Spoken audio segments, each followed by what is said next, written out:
Space டெக்கையும் ஏஐயும் focus பண்ற space X ரீசெண்டா public மார்க்கெட்டுக்கு வந்துச்சு.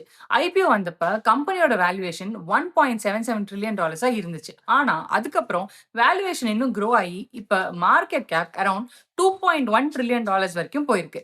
இப்ப ஸ்பேஸ் எக்ஸ் இன்னொரு பெரிய மைல்ஸ்டோனுக்கு ரெடி ஆயிருக்கு.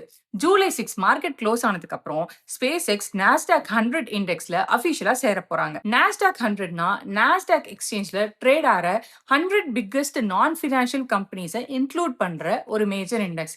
இதுல இன்ட்ரெஸ்டிங்கான விஷயம் என்னன்னா, நாஸ்டாக் 100 ட்ராக் பண்ற இடிஎஃப்ஸ் எல்லாம் இண்டெக்ஸை மேட்ச் பண்ணணுங்கிறதுக்காக ஸ்பேஸ் எக்ஸ் ஷேர்ஸை பை பண்ண வேண்டியிருக்கும். அதாவது இண்டெக்ஸ் இன்க்ளூஷன் காரணமா ஆட்டோமேட்டிக் பையிங் ப்ரெஷர் வர வாய்ப்பு இருக்கு. அந்த extra buying SpaceX share பிரைஸை இன்னும் மேலே புஷ் பண்ற ஒரு பெரிய கேட்டலிஸ்டா இருக்கலாம். அப்படின்னா ஜூலை 7க்கு முன்னாடியே ஸ்பேஸ் எக்ஸ் ஸ்டாக் வாங்கலாமா? இல்ல இந்த நியூஸ் ஏற்கனவே பிரைஸ்ல ரிஃப்ளெக்ட் ஆயிடுச்சா? அதைத்தான் இப்ப பார்க்க போறோம். நாஸ்டாக் 100 இன்க்ளூஷன் வரதுனால ஸ்பேஸ் எக்ஸ் ஸ்டாக் இப்ப ஹாட் பையா? ஸ்பேஸ் எக்ஸ் ஐபிஓ வந்ததுக்கு அப்புறம் ஸ்டாக் பிரைஸ் நல்ல வாலட்டிலிட்டி காட்டியிருக்கு.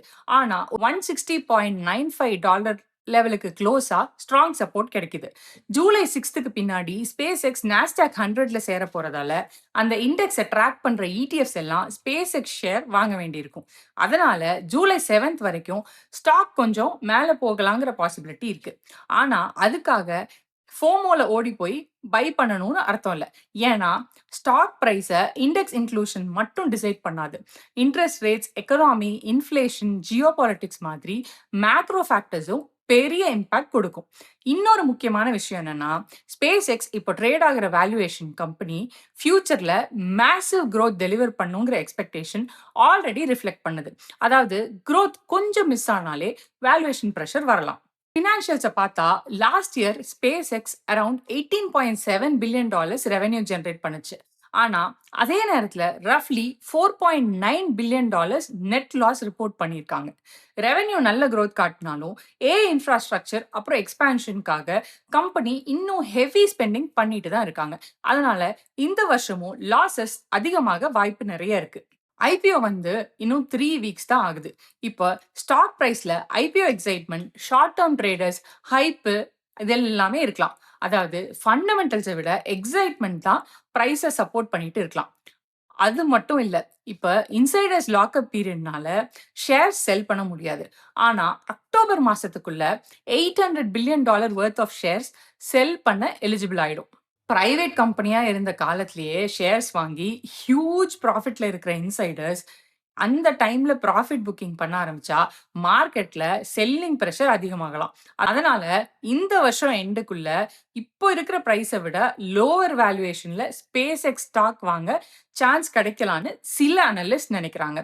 வால் ஸ்ட்ரீட் அனலிஸ்டோட ஆவரேஜ் ப்ரெடிக்ஷன் படி நெக்ஸ்ட் 12 monthsல SpaceX share price around $203 இருந்து $210 வரைக்கும் போலான்னு எஸ்டிமேட் பண்றாங்க. இப்போ ஸ்டாக் அரௌண்ட் $154 to $162 ரேஞ்ச்ல ட்ரேட் ஆகுது. அதாவது அனலிஸ்டோட கான்சென்சஸ் படி பார்த்தா ரஃப்லி 15 to 30% அப்சைட் இருக்கலாம்னு சொல்றாங்க. சில ஆப்டிமிஸ்டிக் அனலிஸ்ட் இன்னும் புல்லிஷா இருந்து ஹை டார்கெட் $401 வரைக்கும் கூட கொடுத்திருக்காங்க. ஓவராலா வால் ஸ்ட்ரீட் சென்டிமெண்ட் என்னன்னா, மாடரேட் பை இல்ல அவுட் பெர்ஃபார்ம் ரேட்டிங் தான். ஆனா ரீசன்ட் மார்க்கெட் வாலட்டிலிட்டினால அனலிஸ்ட் எல்லாரும் ஒரே ஒப்பீனியன்ல இல்ல. லியோ வர்சஸ் ஸ்டார்லிங்க் பத்தி பார்ப்போம். ஸ்பேஸ் எக்ஸோட ஸ்டார்லிங்க்கு போட்டியா அமேசான் இன்னும் ஒரு பெரிய ஸ்டெப் எடுத்திருக்காங்க. அமேசானோட லியோ சேட்டலைட் இன்டர்நெட் ப்ராஜெக்டுக்காக இன்னொரு 29 சேட்டலைட்ஸை ஆர்பிட்டுக்கு சக்சஸ்ஃபுல்லா லான்ச் பண்ணியிருக்கு. இது மூலியமா அமேசானோட டோட்டல் சேட்டலைட்ஸ் 390க்கும் மேல ஆயிடுச்சு. அமேசான் சொல்றதுபடி கண்டினியூஸ் இனிஷியல் சர்வீஸ் லான்ச் பண்றதுக்கு இவ்வளோ சேட்டலைட்ஸ் போதும். அதாவது இந்த வருஷத்திலேயே அமேசான் லியோவோட கமர்ஷியல் இன்டர்நெட் சர்வீஸ் ஆரம்பிக்கிறதுக்கு சான்சஸ் இருக்கு. இது ஏன் முக்கியம்? இது வரைக்கும் low earth orbit satellite internet மார்க்கெட்ல ஆல்மோஸ்ட் ஸ்பேஸ் எக்ஸ் ஸ்டார்லிங்க் தான் கிங். இப்போ அமேசான் அந்த மார்க்கெட்டுக்கு நேரடியா காம்படிஷனுக்கு வராங்க.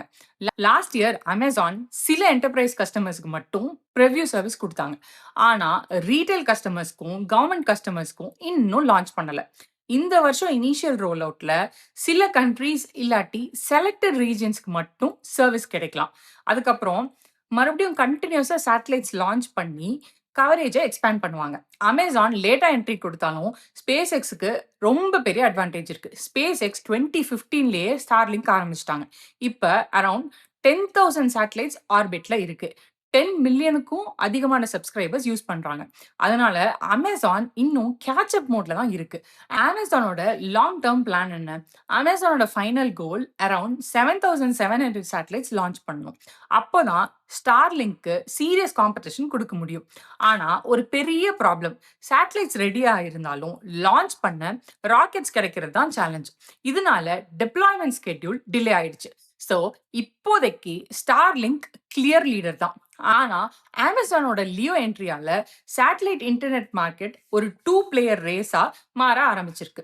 ஷார்ட் டெர்ம்ல Starlink லீட் மெயின்டெயின் பண்ணலாம். ஆனா லாங் டெர்ம்ல Amazon versus SpaceX competition satellite internet இண்டஸ்ட்ரிய இன்னும் வேகமா க்ரோ பண்ணக்கூடும்னு நினைக்கிறேன். வெப்புஷ், ஓப்பன்ஹீமர் மாதிரி ஃபர்ம்ஸ் $190 இருந்து $250 வரைக்கும் டார்கெட் பிரைஸ் குடுத்திருக்காங்க. அவங்களோட விஷன்ல SpaceX ஒரு ராக்கெட் கம்பெனி மட்டும் கிடையாது. அது ஒரு complete technology platform. Starlink satellite internet, Starship, AI infrastructure, mobile connectivity இந்த பிசினஸ் எல்லாமே ஃபியூச்சர் குரோத்த டிரைவ் பண்ணும்னு நம்புறாங்க. அதனால லாங் டெர்ம் குரோத் பொட்டன்ஷியல் இன்னும் இருக்குன்னு சொல்றாங்க. பேரிஷ் அனலிஸ்ட் என்ன சொல்றாங்கன்னா, எல்லாரும் பாசிட்டிவா இல்ல. சில அனலிஸ்ட் 115ல இருந்து $140 வரைக்கும் தான் டார்கெட் குடுத்திருக்காங்க. அவங்க கன்சர்ன் என்னன்னா, SpaceXஓட ஃபியூச்சர் ப்ராஜெக்ட்ஸ்க்காக எஸ்பெஷலி ஏஐ அப்புறம் ஸ்பேஸ் எக்ஸ்பான்ஷனுக்காக கம்பெனி ரொம்ப ஹெவியா கேஷ் ஸ்பெண்ட் பண்ணிட்டு இருக்காங்க. இந்த கேஷோட பர்ன் ரேட் ரொம்ப ஜாஸ்தி. அதனால இப்போதைக்கு பிசினஸஸ் குறிப்பா Starlink இந்த மேசிவ் இன்வெஸ்ட்மென்ட்ஸ லாங் டெர்ம் சஸ்டெயின் பண்ண முடியுமா அப்படிங்கிற கேள்வி இருக்கு. பாட்டம் லைன் என்னன்னா, வால் ஸ்ட்ரீட்ல ஓவரால் பாசிட்டிவ் சென்டிமெண்ட் தான் இருக்கு. ஆனா அனலிஸ்டோட டார்கெட் பிரைஸ்ல பெரிய டிஃபரன்ஸ் இருக்குது ஒரு விஷயத்த காட்டுது. SpaceXஓட ஃபியூச்சர் சக்சஸ் பத்தி கான்ஃபிடன்ஸ் இருக்கு. ஆனா வேல்யூவேஷன் அப்புறம் எக்ஸிகியூஷன் ரிஸ்க் பத்தியும் அன்சர்டனிட்டி இருக்கு. அதனால ரிவார்ட் பெருசு, ரிஸ்க்கும் அதே அளவுக்கு பெருசு. That's why investors should keep both sides in mind before making a decision. NASDAQ 100 inclusion short term positive கேட்டலிஸ்டா இருக்கலாம்.